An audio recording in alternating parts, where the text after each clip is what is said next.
Dulot ng projects na handog ng GMA Kapuso Foundation, hangad natin na mapabuti kahit na sa maliit na paraan ang buhay ng mga kapusong ating natulungan.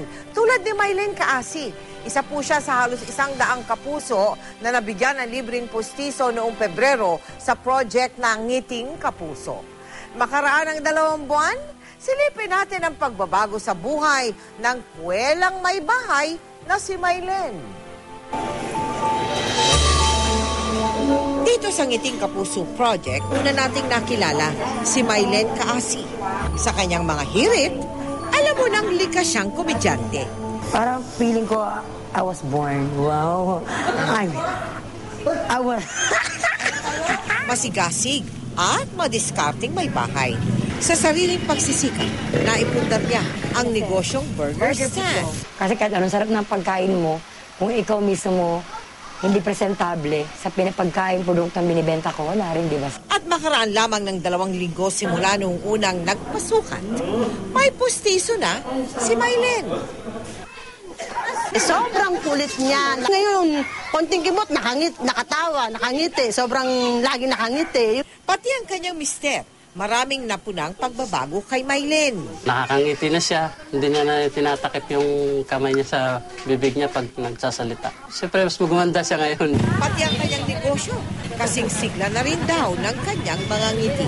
Simulan po nang mabigyan ako ng posisyon ng GMA Kapuso Foundation, nagkaroon po ako ng self-confidence.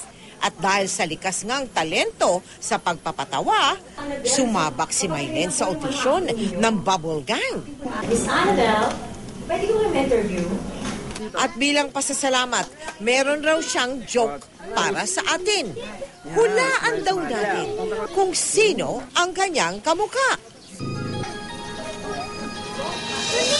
Ngayon po, malagyan ng tagawanan na. Maraming po salamat sa GMA Kapuso Foundation.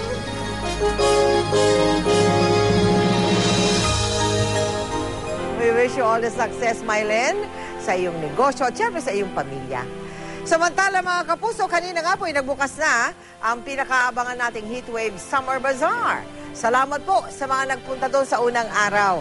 Ang iba'y dumayo pa galing sa iba't ibang bahagi ng ating bansa.